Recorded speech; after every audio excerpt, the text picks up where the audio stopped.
আমল কম হইলেও শহীদরা বিনা হিসাব আল্লাহর জান্নাতি। কম আমল দিয়া সিদ্দিক হওয়া যায় না, কম আমল দিয়া ওলি হওয়া যায় না, সালেহীন হওয়া যায় না। কিন্তু জান বিলায় শহীদ হইলে বিনা হিসাব জান্নাত, কম আমল দিয়াও চলে যায়। এ কারণে যখন মুসলমানরা শহীদ হয় তখন দোয়া করতে হয়, আল্লাহ আপনি আমাকেও শহীদ হিসাবে কবুল করেন। 5 ওয়াক্ত নামাজের পরে শহীদদের জন্য দোয়া করবেন, ফিলিস্তিনের শহীদদের জন্য দোয়া করবেন। আর আল্লাহরে বলবেন, আল্লাহ আমার জন্য একটা ফ্লাইট খুলে দাও। সরকার নিন্দা প্রস্তাব না করে যদি ফ্লাইট খুলে দেয়, তাহলে এদেশের লক্ষ লক্ষ যুবক শহীদ হওয়ার জন্য ফিলিস্তিন চলে যাবে, লাখ লাখ চলে যাবে। কারণ এরা শহীদ হইতে রাজি।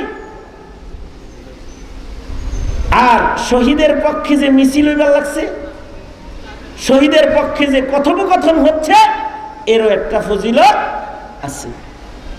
ফজিলতটা হলো এক একজন শহীদ 70,000 মানুষ নিয়ে জান্নাতে প্রবেশ করবে।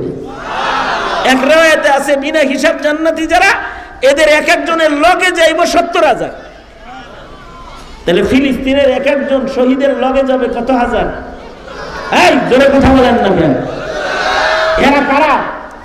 এরা তারা যারা ফিলিস্তিন যাইতে পারে নাই কিন্তু কাঁদছে, নামাজের ভিতরে কুনুতে নাযিলা পড়ছে, ফজরের নামাজে চোখের পানি ফেলে কাঁদছে আর দোয়া করছে।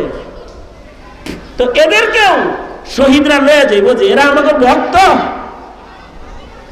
দলের ভক্ত হইলে লাভ, নেতার ভক্ত হইলে লাভ, এমপির ভক্ত হইলে লাভ, মন্ত্রীর ভক্ত হইলে লাভ, চেয়ারম্যানের ভক্ত হইলে লাভ, পার্টি নেতার ভক্ত হইলে লাভ, শহীদের ভক্ত হইলে লাভ নাই রে? আছে। কারণ এরাও বিনা হিসাব আল্লাহর জান্নাত।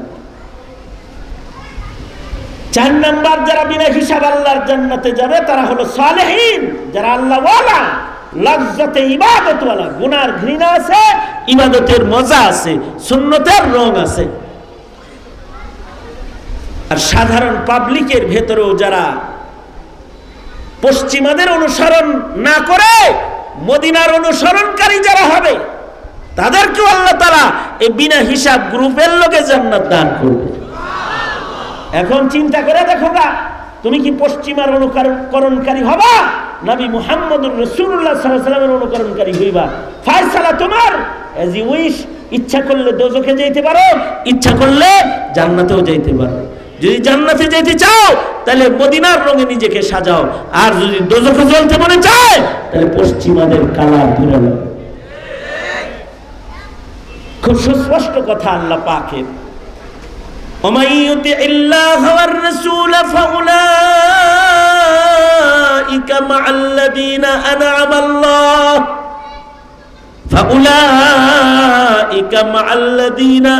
أنعم الله عليهم من النبيين والصديقين والشهداء والصالحين وحسن أولئك رفيقا। যদি কেউ মদিনার অনুকরণকারী হয় তা তো বিনা হিসাব জান্নাত সে না পেলেও তাহলে বিনা হিসাব যারা জান্নাতি তাদের পড়োশি হয়ে যাবে, তাদের সাথে জান্নাতে বসবাসকারী হয়ে যাবে। আল্লাহর রাসূল বলেন, যারা আমি নবীর সুন্নাহকে অনুসরণ করবে তারা আমি নবীর সাথে আল্লাহর জান্নাতে থাকবে। সুতরাং এই আলমে দুনিয়াতে বরজখার আখিরাত সুন্দর করার মেহনত করব ইনশাআল্লাহ। বলেন, এটা মেহনতেরই জায়গা, ভোগ বিলাসের জায়গা না। আল্লাহ এই বুঝ দান করুক। এই বুঝ বুঝানোর জন্যই 1.5 লাখ নবী আইছে। কিয়ামত পর্যন্ত এই বুঝটা দেওয়ার জন্য নবী আসবে না, কিন্তু নায়েবে নবীরা দাঁড়ায় যাবে। এই কারণেই সব পশ্চিমাদের দালাল আর পশ্চিমারা আর কুফরি শক্তিরা ঐক্যবদ্ধ, নায়েবে নবীদেরকে মাঠে কাজ করতে দিবে না, জেলখানায় রাখতে চায়। কারণ কি? কারণ হলো এরা যেন হকের দাওয়াত মানুষের কাছে না দিয়ে দেয়, সত্যের বাণী পৌঁছে না দেয়, জান্নাতের রাস্তা আর দোজখের রাস্তা সুস্পষ্ট করে দেখায় না দেয়। মুহতারাম হাজিরিন, এ কারণে উলামায়ে দ্বীনদের সাথে থাকবেন ইনশাআল্লাহ। দাওরায়ে হাদিস পর্যন্ত মাদ্রাসা, এলাকার মানুষ প্রাণ উজাড় করে মাদ্রাসার খেদমত করবেন। নবী আনবে না, এ নায়েবে নবীরাই জাতিকে রাহবানি করবে জান্নাতের পথে, বরজখ থেকে নাজাতের পথে, জান্নাতে আখিরাতে আল্লাহর বন্ধু হওয়ার পথে। আল্লাহ তাআলা আমাদেরকে কবুল আর মঞ্জুর করে নেন। এ পর্যন্ত বলেই আমি আমার কথা এখানেই শেষ করতেছি। বাদাল আসর কথা বলার কথা ছিল, এসেছি আসরের পরেই। আমি আসতে ভুল করি নাই, আপনারা এতে ঠিকই ভুল করছেন, পরে আইছেন, এ কারণে মাগরিবের পরে কিছু কথা বললাম। যাই হোক, যা বলছি বুঝলে তো ভালো, না বুঝলে যার যার কপাল। যদি বুঝে থাকেন লাইন মতো চলেন, আর না বুঝে থাকলে আবার বুঝে লয়েন কোনো মৌলবীর কাছ থেকে। আল্লাহ তাআলা আখিরাত বুঝার তৌফিক দান করেন। আমিন। ওয়া আখিরু দাওয়ানা আলহামদুলিল্লাহি রাব্বিল আলামিন। আসসালামু আলাইকুম ওয়া রাহমাতুল্লাহ। ومن أحبني كان معي في الجنة أو كما قال عليه الصلاة والسلام. اللهم صل على محمد وعلى آل محمد كما صليت على إبراهيم وعلى آل إبراهيم إنك حميد مجيد. اللهم بارك على محمد وعلى آل محمد كما باركت على إبراهيم وعلى آل إبراهيم إنك حميد مجيد. بلغ العلا بكماله كشف الدجى بجماله حسنت جميع خصاله صلوا عليه وآله. জামিয়া ইসলামিয়া মদিনাতুল উলুম হাবিবনগর আয়োজিত মহতি বার্ষিক মাহফিলের মোহতারাম সাদাত, উপস্থিত হাজরাত, বুজুর্গ, উলামায়ে কেরাম, সম্মুখপানে সমবেত দিন প্রিয়, ইসলাম প্রিয়, দিনদার ইমানদার মুমিন মুসলমান ভাইরা, বুড়া বাবারা, যুবক ভাইরা, পর্দার আড়ালের মা বোনেরা, বিশ্বজগতের মালিক, বিশ্ব প্রতিপালকের বিশ্ব দরবারে কালিমাত শকর যে মহান রব্বুল আলামিন দয়া করে, মায়া করে, ভালোবেসে রহমতি বরকতি জান্নাতের টুকরা বাগানে উম্মতের উলামায়ে দ্বীনদের সোহবতে আমাদেরকে আল্লাহ তাআলা মাদ্রাসার মাহফিলে আসার তৌফিক দান করেছেন। এই জন্য কালিমাতুশ শুকর পড়ি, শুকরিয়া আদায় করি আলহামদুলিল্লাহ। মাদ্রাসার মুহতামিম এবং এমন একজন বিজ্ঞ বুজুর্গ শেখুল হাদিস আলমী দ্বীন, যার পড়শে এই মাদ্রাসায় 1 বছরে দাওরায়ে হাদিস পর্যন্ত হয়েছে। এই বছরই মাদ্রাসার কিতাব বিভাগের প্রথম বছর এবং তাইসির থেকে দাওরায়ে হাদিস পর্যন্ত আল্লাহ তাআলা এখানে হাদিসের দর্স চালু করেছেন, যার কারণে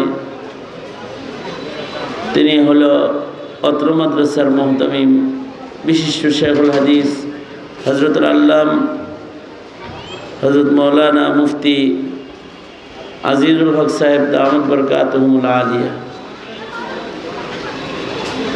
এবং ওনার দিল জয়ের জন্যেই এই পর্যন্ত উপস্থিত হওয়া, হাজির হওয়া। হুজুর আবেদন করেছিলেন মাওলানা মাদ্রাসার মাহফিলে আসতে হবে, আবেদন পূরণ করার জন্যে এবং ওনার দোয়া নেওয়ার জন্যে হাজির হয়েছে। বরকতের নিয়তে কিছু কথা আপনাদের সামনে বলবার এরাদায় আয়াত ও হাদিস পেশ করেছি।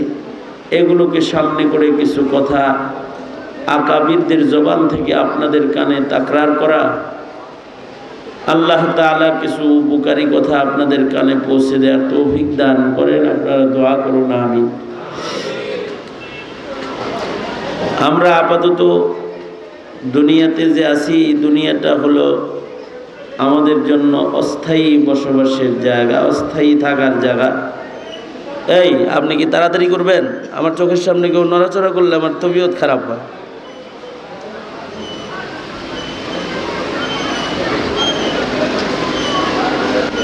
তো এই দুনিয়াটা হলো আমাদের স্থায়ী বসবাসের জায়গা নয়, অস্থায়ী একটা মুসাফির খানায় আমরা আছি এই দুনিয়াতে। এই আলমে দুনিয়া, এটা মানুষের শেষ না। আলমে দুনিয়াতে মানুষ আগমন করে, এখান থেকে আরো দুইটা জগৎ সামনে মানুষের আছে। একটা জগৎ হলো আলমে বরজাখ, আর একটা জগৎ হলো আলমে আখিরাত। দুনিয়া থেকে মানুষ বরজখের জগতে চলে যায়, আর বরজখ থেকে আলমে আখিরাতে পদার্পণ হবে। সেখানে বিচারের মাধ্যমে অবস্থান নির্ণয় হবে। যারা জান্নাতি হবে তারা চিরস্থায়ীভাবে আখিরাতের জগতে জান্নাতে জায়গা পেয়ে যাবে। ওই জগৎ থেকে আর কোনো জগতে আর হিজরত করা লাগবে না। কিন্তু কেউ কেউ মনে করে দুনিয়াটাই শেষ, এরপরে আর কিছু নাই। যেমন নাস্তিক্যবাদ যারা, তারা আখিরাত বিশ্বাস করে না, তারা বরজখ বিশ্বাস করে না, কবরের জগৎ বিশ্বাস করে না, আখিরাতের জগৎ তারা বিশ্বাস করে না, জান্নাত জাহান্নাম নাস্তিকরা বিশ্বাস করে না। কিন্তু আখিরাত আছে, কবর আছে, বরজখে আলাদা জগৎ আছে, হাসর আছে, বিচার আছে, এরপরে জান্নাত আর জাহান্নামের ফয়সালা আছে। আল্লাহর উপরে যেমন ঈমান রাখতে হয় যে আল্লাহ তাআলা এক, এই মাসায়েলগুলোর উপরেও ঈমান রাখতে হয়, বিশ্বাস রাখতে হয় যে এগুলো আছে। যদি কেউ ঈমান না রাখে, বিশ্বাস না করে, তাহলে তার ঈমান নষ্ট হয়ে যায়, সে বেঈমান হয়ে যায়।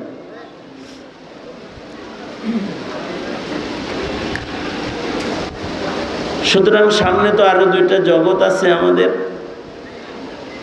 মরণের পরে ওই দুই জগৎ শুরু। জন্মের পরে দুনিয়ার জগৎ শুরু হয়, আর মরণের পরে আরো দুটি জগৎ আছে, বরজখের জগৎ আর আখিরাতের জগৎ। আল্লাহর রাসূল বলেন, চালাক চতুর হইল তারা যারা মরণের পরের জগতের চিন্তা করে আর ওই জগতের কাম বেশি করে করে। আল্লাহর রাসূল বলেন, ক্বালা রাসূলুল্লাহ সাল্লাল্লাহু আলাইহি ওয়াসাল্লাম, আল কাইসু মান দানা নাফসাহু ওয়া আমিলা লিমা বাদাল মাউত। আল্লাহর রাসূল বলেন, চালাক চতুর হলো সে যে নিজের নফসের মতো চলে না, মন যাচায় হাওয়ার অনুসরণ করে না, মরার পরে এবং হাসরে তার কোনটা কাজ হবে আখিরাতে, সেই কাজগুলা দুনিয়ায় যারা করে তাদের আল্লাহর রাসূল বলেছেন এরা হলো দুনিয়ার মানুষের ভেতরে চালাক মানুষ। আর যাদের আখিরাতের কোনো চিন্তা নাই, খালি দুনিয়ারই চিন্তা, কি খাইব, কোন গাড়িতে চড়ব, কোন বাড়িতে থাকবে, এই নিয়েই চিন্তা ভাবনা যাদের। দুনিয়াকেই যারা ভোগ বিলাসের জায়গা মনে করে। একটা শ্রেণী আছে এরা গান গায়, দুনিয়াটা মস্ত বড়, খাও দাও ফুর্তি করো। আসলে দুনিয়াটা তো আলমে দুনিয়া ফুর্তি করার জায়গা না। আলমে দুনিয়া হলো আর দুনিয়া মাজরাতুল আখিরাত, আখিরাতের খ্যাতি করার জায়গা।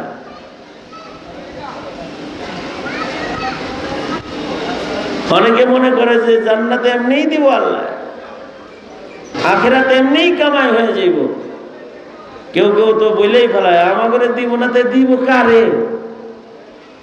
কাকে জান্নাত দিবে? জান্নাত এত সস্তা জিনিস না যে কামনা করলেই পাওয়া যায়। এটা কামাই করতে হয়, অর্জন করতে হয়।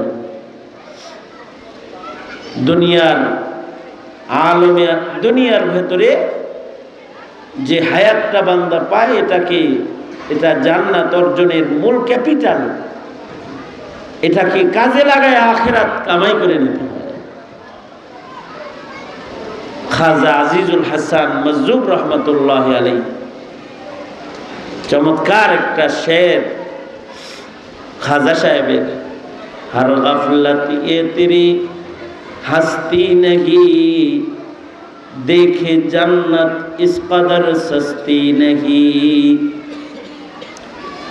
हर गफलत ये तेरी हस्ती नहीं, देखे जन्नत इस कदर सस्ती नहीं। राह गुजर दुनिया ये बस्ती नहीं, जाए आयशो इशरतो मस्ती नहीं। जाए आयशो इशरतो मस्ती नहीं। খাজা আজিজুল হাসান মজরুব রহমতুল্লাহ আলাইহি বলতেন, এই দুনিয়াটা এটা ভোগ বিলাসের কোনো জায়গা না, আর জান্নাত এত সস্তাও না। জান্নাত অর্জনের মেহনত করতে হয়, তাইলে জান্নাতের মালিক হয়।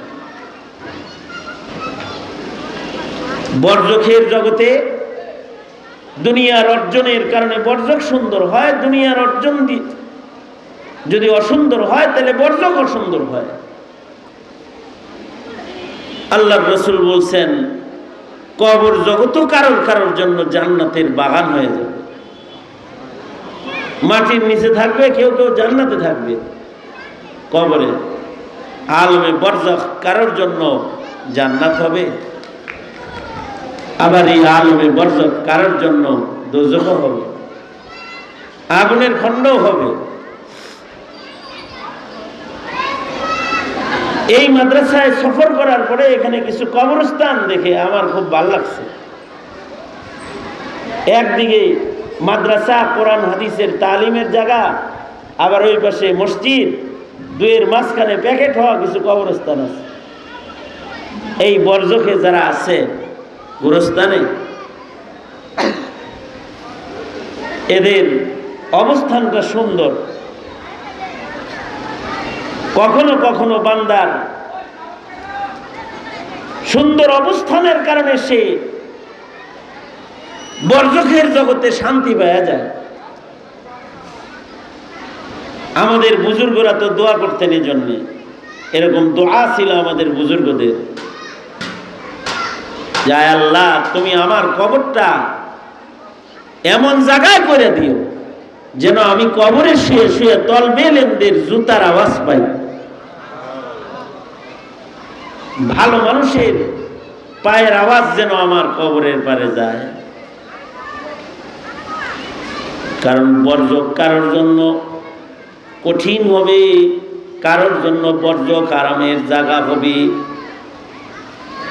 আল্লাহর রাসূল বলেছেন, আল কবরু রাউযাতুম মিন রিয়াজিল জান্নাহ আও হুফরাতুম মিন হুফারিন নার।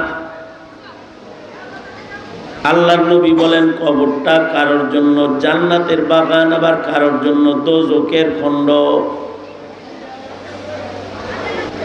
কবর যদি কারোর দোজখ হয় তাহলে কবরের জগৎ বড় কঠিন, আর কবর যদি জান্নাত হয় তাহলে কবরের জগৎ জান্নাতের ভোগ বিলাসের একটা জায়গা হবে। কারোর কবরে তো জান্নাতের ফিরিস্তা ঢুইকা বলতে থাকে, বাসরের ঘুম ঘুমাও, তোমার আশপাশে কেউ আওয়াজও দিবে না, আরামে নিদ্রা যাও, ঘুমাইতে থাকো। কারোর কবরে জান্নাত থেকে সোজা একটি খিড়কি কবর বরাবর খুলে দেওয়া হয়, কবরে জান্নাতের বাতাস প্রবাহিত হয়। কারোর কারোর কবরে জান্নাতের খানা পিনা হয়, যেমন শুহাদাদের ব্যাপারে বলা আছে, বাল আহইয়াউন ইনদা রাব্বিহিম ইউরযাকুন, এরা জীবিত, শহীদরা মরে না, এরা কবরেও জীবিত, এরা আল্লাহর রিজিক খায়। আল্লাহু আকবার। কবরের ভিতরে রিজিক খায়। আপনারা কি আমার কথা শুনতেছেন? হ্যাঁ, আসলেই শুনেন? নাউযুবিল্লাহ। এইরকম বাপকে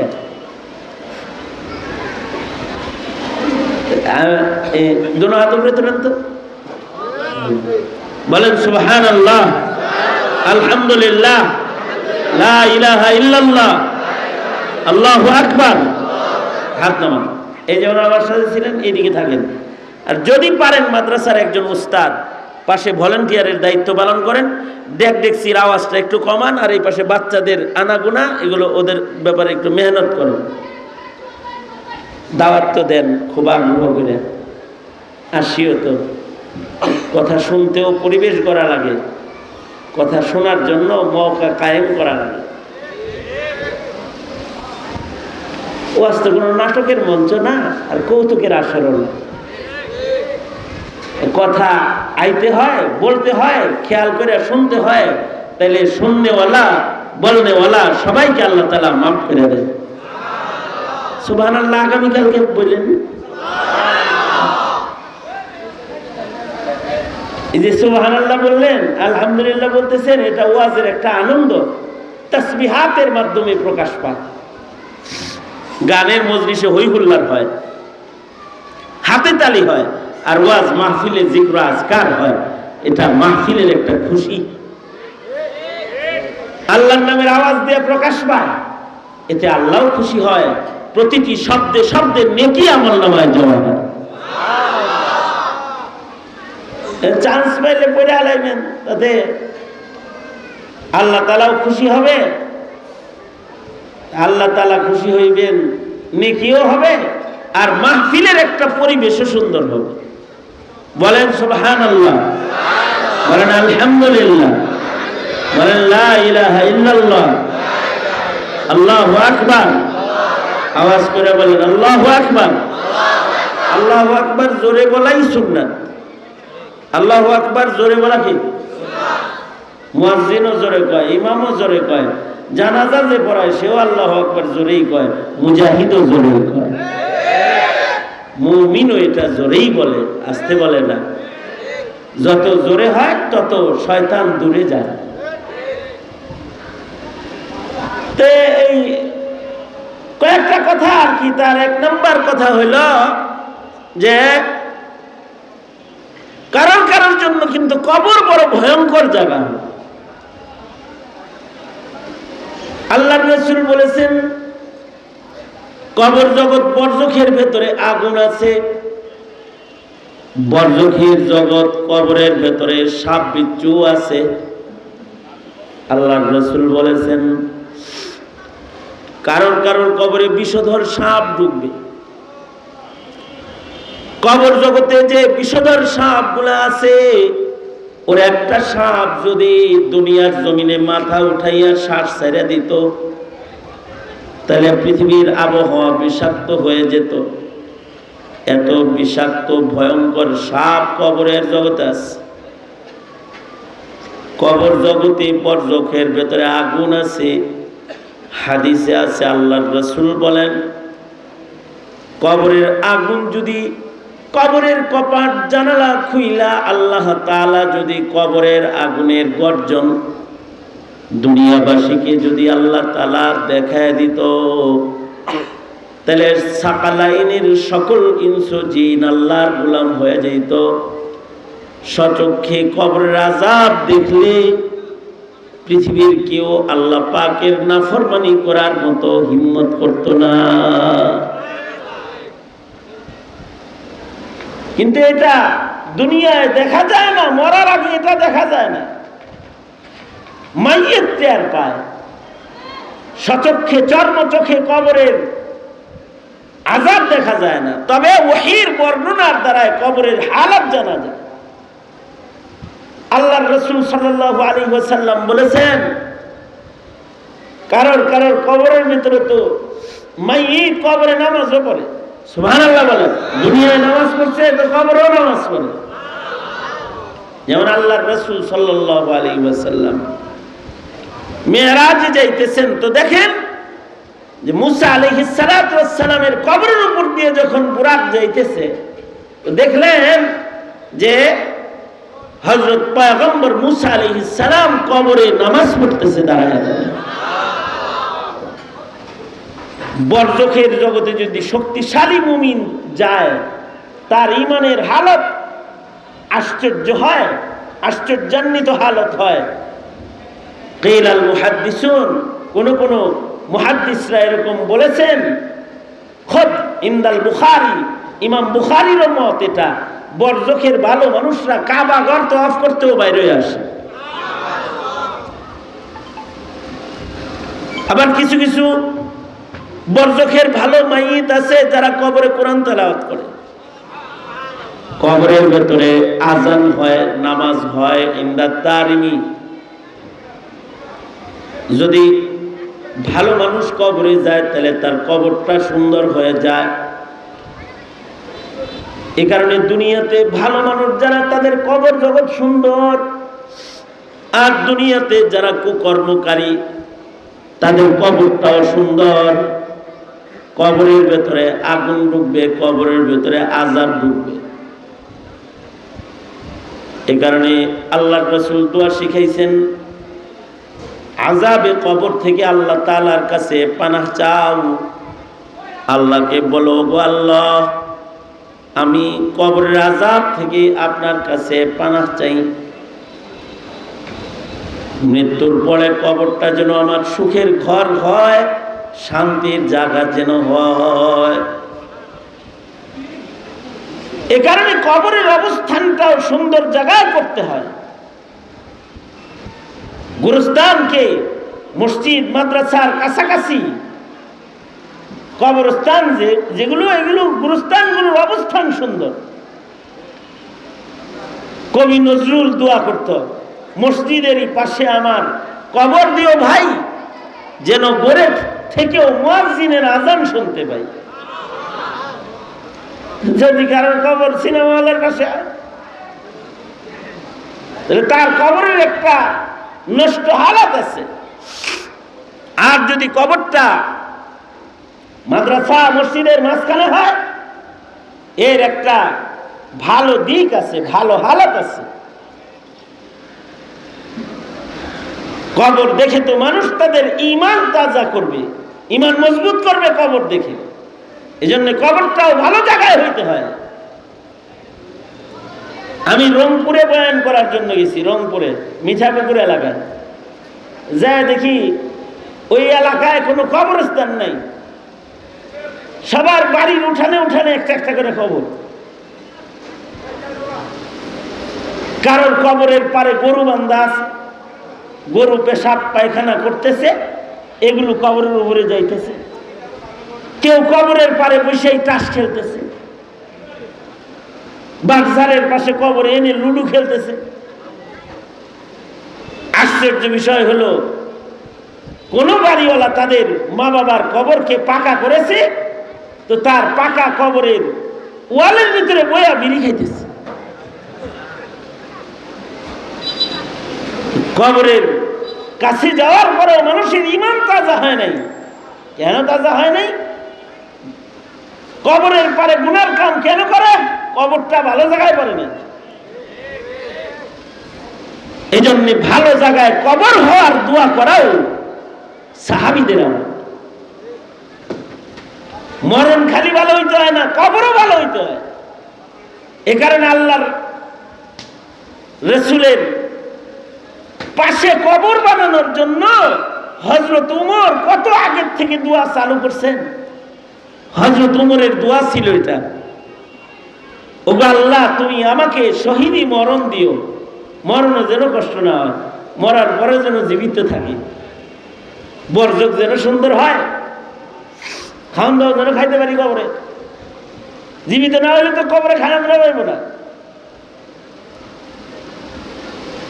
আর আল্লাহ আমার মৃত্যুটা মদিনায় দিও, কারণ মদিনায় যদি মরণ হয় আশা করা যায় জান্নাতুল বাকিতে কবর হবে। আর রসুলের মদিনায় কারোর কবরে আল্লাহ তাআলা আশা করা যায় আযাব দিবেন না, কারণ নবীর এত কাছাকাছি বর্জ্য খেয়ে উম্মতের কবরে আগুন জ্বালানো যায় না। এই কারণে হযরত উমরের দোয়া ছিল, আল্লাহুম্মা রযুকনি শাহাদাতান ফি সাবিলিক, আল্লাহুম্মা রযুকনি শাহাদাতান ফি সাবিলিক ওয়াজআল মাউতি ফি বালাদি রাসূলিক। ওগো আল্লাহ, তুমি আমাকে শাহাদাতের মৃত্যু দান করো, শাহাদাতের রিজিক দান করো। ওগো আল্লাহ, আমার মরণ তুমি মদিনায় করো, যেন আমি মদিনায় দাফন হই। এতটুকুন কইরে উনি তুষ্ট হন নাই। যেদিন হযরত উমরের পেটের ভেতরে ছুরির আঘাত হলো আর হযরত উমর মৃত্যুবরণ করতেছেন, নিজের মৃত্যু কাছে থেকে দেখতেছেন, ডক্টর বলল যে হযরত উমর আর বাঁচবেন না, কারণ খাদ্য থলে কেটে গেছে। এখন হযরত উমরকে আর বাঁচানো সম্ভব নয়, চিকিৎসা অসম্ভব। ছুরির আঘাতে খাদ্য থলি কেটে গেছে, চিকিৎসকেরা সেলাই করে দিলেও এটা আবার পচন ধরে গেল। দুধ খাইলে এটাও শিলার পাশ দিয়ে বেরোয় চলে যায়, বেরোয় আসে। হযরত উমর ইন্তেকাল করবেন নিশ্চিত হয়ে গেল। হযরত উমর তখন নিজের সন্তান আব্দুল্লাহকে হযরত উম্মুল মুমিনিন আয়েশার কাছে পাঠাইলেন যে আব্দুল্লাহ যাও, উম্মুল মুমিনিন আয়েশা সিদ্দিকাকে বলো তার হুজরার ভেতরে একটা কবরের জায়গা ফাঁকা আছে। একটা তো চিহ্নিত কবরের জায়গা ঈসা নবীর জন্য যেটা রাখা হয়েছে, আরো 3টা কবরের জায়গা আছে। একটা আল্লাহর রাসূল ঘুমাইছেন, আরেকটা আবু বকর ঘুমাইছেন, আরেকটা জায়গা ফাঁকা আছে যেটা উম্মুল মুমিনিন হযরত আয়েশা নিজের জন্য নির্ধারণ করে রেখেছিলেন যে এখানে তিনি শুইবেন, কারণ এটা হুজরা আয়েশা। তো আয়েশা, হযরত আয়েশা সিদ্দিকার নিজের ঘর, নিজে এখানে শুইবেন নবীজির পাশে। কিন্তু হযরত উমর নিজের সন্তানকে পাঠায় বললেন, উম্মুল মুমিনিনকে বলো তিনি যদি দয়া করে তার কবরের জায়গাটা আমাকে দেয়, তাহলে আমি একটু নবীর কদমের কাছে ঘুমাইতাম। হযরত উম্মুল মুমিনিন হযরত উমরকে নিজের কবরের জায়গা ছেড়ে দিলেন আর বললেন, আমার দাফন বাকিতে হবে রাসূলের কবরের কাছে, আমিরুল মুমিনিনের কবর হবে। হযরত ওমর বললেন, খুশি মনে কবরের জায়গাটা দিছে কিনা এটা প্রমাণ হবে মরে যাওয়ার পরে আবার জায়গা যা বলবো যে দাফন তো করতে বলছিলেন, এখন করবনি। যখন আমার জানাজা রেডি করবা, কাফন দিয়ে আমারে সাজাইবা, তো আমাকে প্রস্তুত করে দাফনের সময় আবার যায় বলবা শোয়ামু নাকি ওইখানে নিমু, কারণ আমি তো এখনো জীবিত। খলিফাতুল মুসলিমিন, খলিফার দাপটে ভয়ে হয়তো সম্মানেও হয়তো মুখে মুখে কইতে পারে যে হ্যাঁ দিও, কিন্তু মরার পরে যদি আবার না দেয়, মনে যদি দুঃখ থাকে, তাহলে আমি মৃত্যুবরণ করলে আবার জিজ্ঞেস যে আব্বাকে কি এখানে দাফন করব? জানাজার পরে ইবনে ওমর আবার যায় উম্মুল মুমিনিনকে বললেন, বাবা তো এখানে শুইতে চাইছে, বাবারে কি দিব? আপনি তো অনুমতি দিয়েছেন নবীর কদমের কাছে রাখতে। রাখবো? হ্যাঁ রাখো। এই হযরত ওমর ভালো জায়গাটা নসিবে জুইটা গেল না, সারা জনম মদিনায় শোয়ার দোয়া করছে।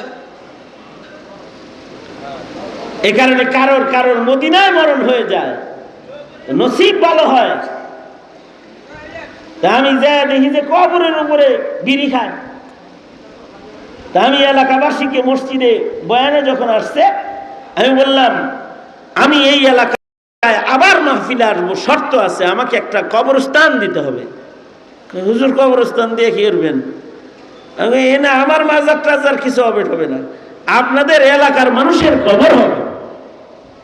এই যে কবর যে বিক্ষিপ্ত জায়গায় জায়গায় এক একটা, এভাবে কবরের প্রতি মানুষের সম্মান অথবা কবরের ভয়, কবরকেও সম্মান করতে হয়, তো ইহতেরাম করতে হয়, বুজুর্গদের কবরকে সালাম দিতে হয়। কবরের পারে দাঁড়ায় গরুও খাড়ায় রয়েছে কবর পারে, আর মাইতো কমায় রয়েছে কবরের নিচে, উপরে গরু খাড়ায় রয়েছে, সালাম তো কারে দিব? গরুরে দিব না মাইতে দিব? আলহামদুলিল্লাহ পরের বছর যাই আমি ওই গুরুস্থান জায়গা বাউন্ডারি করে আসছি, যে বেড়া দিয়ে দাও, চতুর্দিকে ঘেরাও করো। এর পরের বছর আবার মাহফিলে গেছি, যা দেখি ওখানে প্রায় 40-50 জন মাইয়েতের কবর হয়ে গেছে। ভালো মানুষের কবরের পাশে যদি কারোর কবর হয়, তো এসি রুমের পাশের রুমে যেমন ঠান্ডা বাতাস এসি রুম থেকে কিছু যায়, ভালো মানুষের কবরের পারে কারোর কবর হইলে ভালো মানুষের কবরের মেহমানদারির গ্রান ট্রান পাশের বাড়িতেও যায়। কিছু আছে পোলাও খায় না, কিন্তু গ্রান পায়, কারণ পাশের বাড়ি পোলাও পাকায়। এটাও স্বাদ কম না? আতরের দোকানের পাশের দোকানদার আতরের খুশবু পায়। ফখরে বাঙ্গাল তাজুল ইসলাম রহমতুল্লাহ আলাইহি, ব্রাহ্মণবাড়িয়া, বাংলাদেশের গর্ব আলেমে দ্বীন ছিলেন তাজুল ইসলাম রহমতুল্লাহ আলাইহি। ওনাকে এক লোক মোহাব্বত করত। ওনার মনের আশা ছিল ফখরে বাঙ্গালের কবরের পাশে ওনার কবর হইব। আশ্চর্য কি কারবার! ফখরে বাঙ্গাল মারা গেছে এই কথাটা যখন শুনছে, শোনার সাথে সাথে আহ বলে একটা চিৎকার দিয়েছে, হেও মরে গেছে। হ্যাঁ, আশা ছিল ফখরে বাঙ্গালের সাথে কবরে শুইব, জানাজাও ওনার সাথে হয়েছে। ফখরে বাঙ্গালের জানাজায় লক্ষ লক্ষ মানুষ এসেছে। এই সব লক্ষ মানুষ ফখরে বাঙ্গালের সাথে একজন সাধারণ ইংরেজি শিক্ষিত আলেমের আশেকের জানাজাও করেছে। নসিব কারোর কারোর কপাল ভালো হয়ে যায়। তবে মানুষের কর্মের কারণে কবর ভালো হয়, কর্মের কারণে মরণ সুন্দর হয়। আনতাল্লাযী ওয়ালাদাতকা উম্মুকা বাকিয়ান ওয়ান নাসু হাওলাকা ইয়াদহাকুনা মাসরুরা ফাজহাদ লিনাফসিকা ইয ইয়াকুনু বাকিয়ান ফি ইয়াউমি মাউতিকা যাহিকান ওয়া মাসরুরা। যেদিন তুমি প্রথম এসেছিলা ভবে, কেঁদেছিলা তুমি একা, হেসেছিল সবে। এমন জীবন তুমি কররে গঠন, মরণে হাসিবে তুমি, কাঁদিবে ভুবন। কারণ কারণ মরণ সুন্দর হয়, কারণ কারণ কবর সুন্দর হয়, কারণ কারণ হাসরও সুন্দর হবে। হাসরের মাঠে কিছু মানুষ আছে বিনা হিসাব আল্লাহর জান্নাতে যাবে, আর কিছু মানুষ আছে জান্নাতের ভেতরে বিনা হিসাব জান্নাতি মানুষদেরকে বন্ধু হিসেবে পাবে। তাদের কর্মের কারণে জান্নাতে অবস্থান সুন্দর হবে। হিসাব নিকাশ কইরা অনেকে বিপদে পড়ে দোজখে নিক্ষিপ্ত হবে, কিন্তু কিছু মানুষ বিনা হিসাব আল্লাহর জান্নাতে হাসরে যাবে। যারা বিনা হিসাব আল্লাহর জান্নাতে যাবে তাদের 4টি কাফেলা। 1 নাম্বার, নবীগণ বিনা হিসাব আল্লাহর জান্নাতে যাবে। সিদ্দিক বান্দারা বিনা হিসাব আল্লাহর জান্নাতে যাবে। যাদেরকে এই দুনিয়াতে নবুয়ত দান করা হয়েছে তারা বিনা হিসাব জান্নাতি। নবীদের পরে সিদ্দিকরা বিনা হিসাব জান্নাতি। যাদের হৃদয় সুন্দর, যাদের ভেতর বাহির এক, যাদের কথা কাজ এক। ওয়াসিদ্দিকুল্লাযী লা ইউখালিফু কাউলুহু আন ফি'লিহি হুয়া সিদ্দীকুল্লাযী লা ইউখালিফু যাহিরুহু আন বাতিনিহি হুয়া সিদ্দীকুল্লাযী ইয়াবযুলুল কাউনাইনি ফি রিজা মাহবুবিহি। কিছু কিছু মানুষ আছে তাদের ভেতর বাহির এক, ভেতরেও ঈমান বাইরেও ঈমান, ভেতরেও ইসলাম বাইরেও ইসলাম। কিন্তু কিছু আছে ভেতরে ঈমান বাইরে ফাসিকি, বাইরে ইহুদিয়াত নাসরানিয়াত, বাইরে পশ্চিমাদের কালচার দিয়ে সাজানো।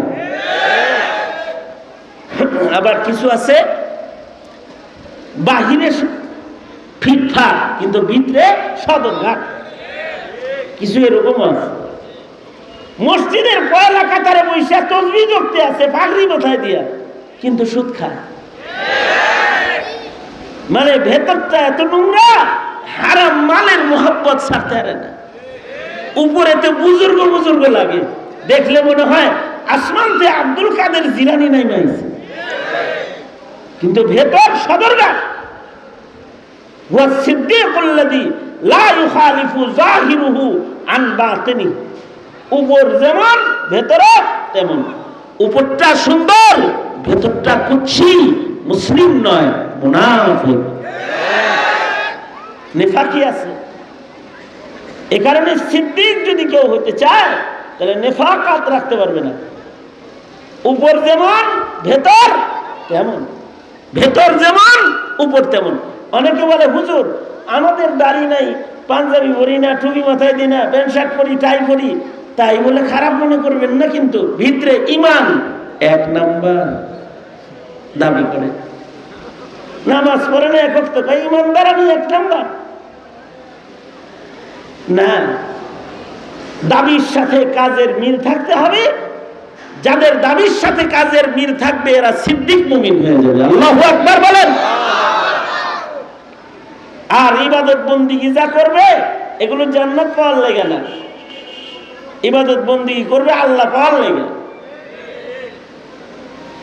এই মন থাকবে এরকম যে আল্লাহ জান্নাত পাই আর নাই পাই তোমারও যেন পাই, তাইলে সিদ্দিক মুমিন হয়ে যাবে।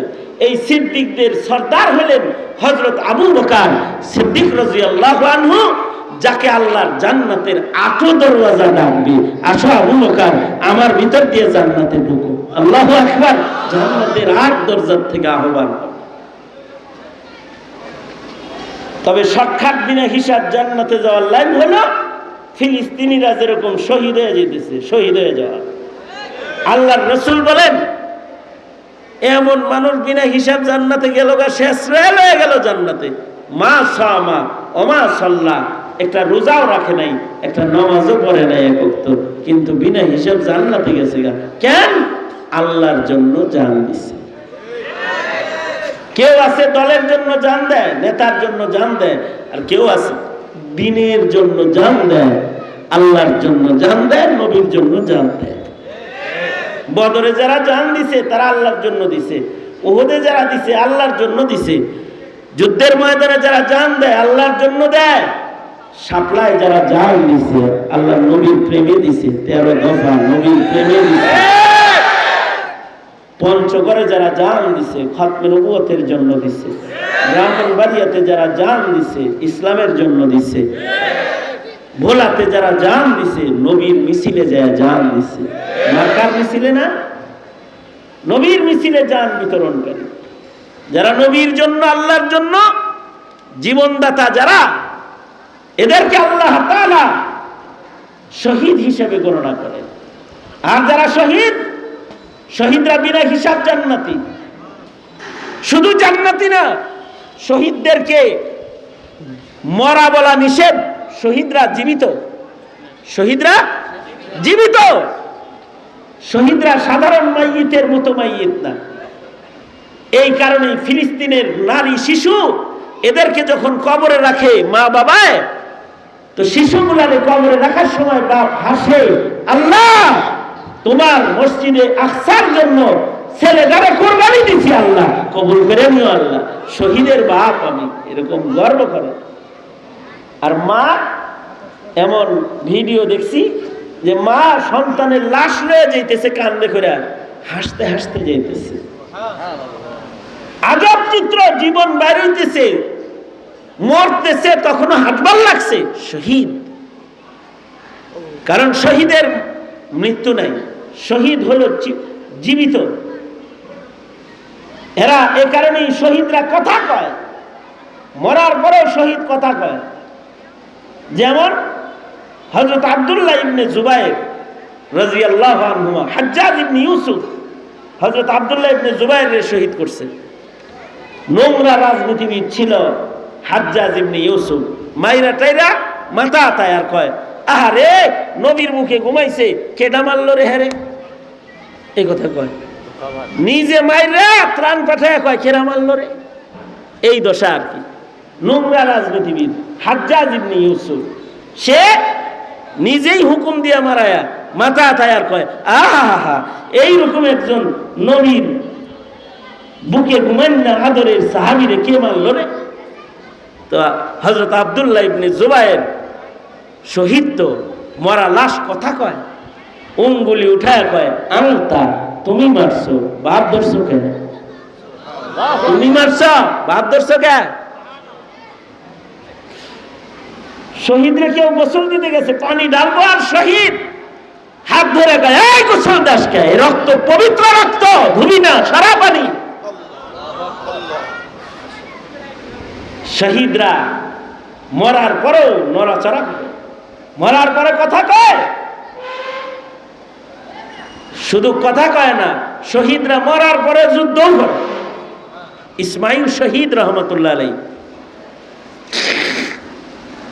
মরার পরে যুদ্ধ করছে, গর্দান পরে রয়েছে এক জায়গায়, আর তরবারি হাতে দৌড়াইতেছে দুশমনকে। কারণ লা তাকুলু লিমান ইউকতালু ফি সাবিলিল্লাহি আমওয়াত ওয়ালা তাহসাবান্নাল্লাযীনা কুতিলু ফি সাবিলিল্লাহি আমওয়াতা। মরা বলা নিষেধ, মনে করাও নিষেধ, মরা মনেও করেন যাবে না।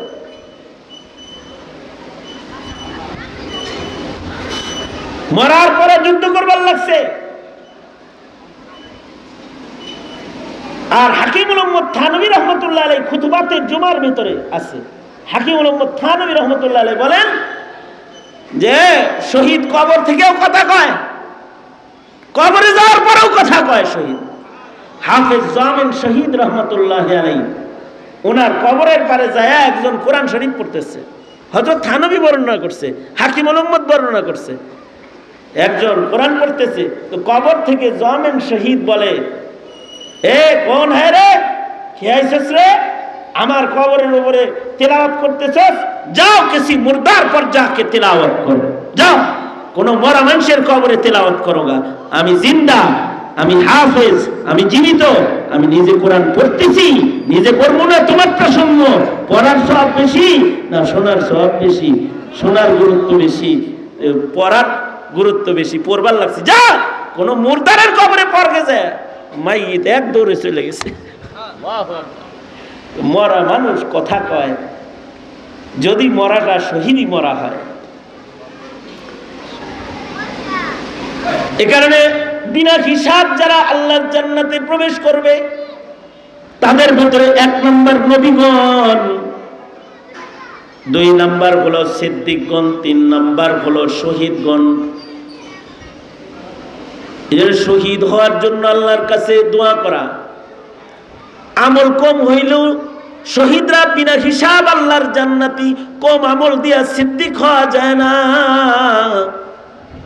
কম আমল দিয়া ওলি হওয়া যায় না, সালেহিন হওয়া যায় না। কিন্তু জান বিলায় শহীদ হইলে বিনা হিসাব জান্নাত, কম আমল দিয়াও চলে যায়। এ কারণে যখন মুসলমানরা শহীদ হয় তখন দোয়া করতে হয়, আল্লাহ আপনি আমাকেও শহীদ হিসাবে কবুল করেন। 5 ওয়াক্ত নামাজের পরে শহীদদের জন্য দোয়া করবেন, ফিলিস্তিনের শহীদদের জন্য দোয়া করবেন, আর আল্লাহরে বলবেন, আল্লাহ আমার জন্য একটা ফ্লাইট খুলে দাও। সরকার নিন্দা প্রস্তাব না করে যদি ফ্লাইট খুলে দেয়, তাহলে এদেশের লক্ষ লক্ষ যুবক শহীদ হওয়ার জন্য ফিলিস্তিন চলে যাবে, লাখ লাখ চলে যাবে, কারণ এরা শহীদ হইতে রাজি। আর শহীদের পক্ষে যে মিছিল হইবার লাগছে, শহীদের পক্ষে যে কথোপকথন হচ্ছে, এরও একটা ফজিলত আছে। ফজিলতটা হলো এক একজন শহীদ 70,000 মানুষ নিয়ে জান্নাতে প্রবেশ করবে। এক রায়াতে আছে বিনা হিসাব জান্নাতি যারা, এদের এক একজনের লগে যাইব 70,000। তাহলে ফিলিস্তিনের এক একজন শহীদের লগে যাবে কত হাজার? এই জোরে কথা বলেন না কেন? এরা কারা? এরা তারা যারা ফিলিস্তিন যাইতে পারে নাই, কিন্তু কাঁদছে, নামাজের ভিতরে কুনুতে নাযিলা পড়ছে, ফজরের নামাজে চোখের পানি ফেলে কাঁদছে আর দোয়া করছে। তো এদেরকেও শহীদরা লয়ে যাইব যে এরা আমাকে ভক্ত। দলের ভক্ত হইলে লাভ, নেতার ভক্ত হইলে লাভ, এমপির ভক্ত হইলে লাভ, মন্ত্রীর ভক্ত হইলে লাভ, চেয়ারম্যানের ভক্ত হইলে লাভ, পার্টি নেতার ভক্ত হইলে লাভ, শহীদের ভক্ত হইলে লাভ নাই রে? আছে। কারণ এরাও বিনা হিসাব আল্লাহর জান্নাত। 4 নাম্বার যারা বিনা হিসাব আল্লাহর জান্নাতে যাবে তারা হলো সালেহীন, যারা আল্লাহ ওয়ালা, লজ্জতে ইবাদত ওয়ালা। গুনার ঘৃণা আছে, ইবাদতের মজা আছে, সুন্নতের রং আছে। আর সাধারণ পাবলিকের ভেতরেও যারা পশ্চিমাদের অনুসরণ না করে মদিনার অনুসরণকারী যারা হবে, তাদেরকেও আল্লাহ তাআলা এই বিনা হিসাব গ্রুপের লোকে জান্নাত দান করবে। এখন চিন্তা করে দেখো না, তুমি কি পশ্চিমার অনুকরণকারী হবা, নবী মুহাম্মদুর রাসূলুল্লাহ সাল্লাল্লাহু আলাইহি ওয়াসাল্লামের অনুকরণকারী হইবা? ফয়সালা তোমার, এজ ইউ উইশ। ইচ্ছা করলে দোজখে যেতে পারো, ইচ্ছা করলে জান্নাতেও যেতে পারো। যদি জান্নাতে যেতে চাও তাহলে মদিনার রঙে নিজেকে সাজাও, আর যদি দোজখে জ্বলতে মনে চায় তাহলে পশ্চিমাদের কালার ধরে নাও। খুব সুস্পষ্ট কথা আল্লাহ পাকের।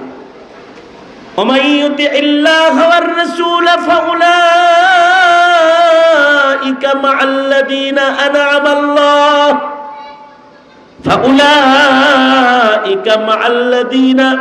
أنعم الله عليهم من النبيين والصديقين والشهداء والصالحين وحسن أولئك رفيقا। যদি কেউ মদিনার অনুকরণকারী হয়, তা তো বিনা হিসাব জান্নাত সে না পেলেও তাহলে বিনা হিসাব যারা জান্নাতি তাদের পড়োশি হয়ে যাবে, তাদের সাথে জান্নাতে বসবাসকারী হয়ে যাবে। আল্লাহর রাসূল বলেন, যারা আমি নবীর সুন্নাহকে অনুসরণ করবে তারা আমি নবীর সাথে আল্লাহর জান্নাতে থাকবে। সুতরাং এই আলমে দুনিয়াতে বরজখ আর আখিরাত সুন্দর করার মেহনত করব ইনশাআল্লাহ। বলেন, এটা মেহনতেরই জায়গা, ভোগ বিলাসের জায়গা না। আল্লাহ এই বুঝ দান করুক। এই বুঝ বুঝানোর জন্যই 1.5 লাখ নবী আইছে। কিয়ামত পর্যন্ত এই বুঝটা দেওয়ার জন্য নবী আসবে না, কিন্তু নায়েবে নবীরা দাঁড়ায় যাবে। এই কারণেই সব পশ্চিমাদের দালাল আর পশ্চিমারা আর কুফরি শক্তিরা ঐক্যবদ্ধ, নায়েবে নবীদেরকে মাঠে কাজ করতে দিবে না, জেলখানায় রাখতে চায়। কারণ কি?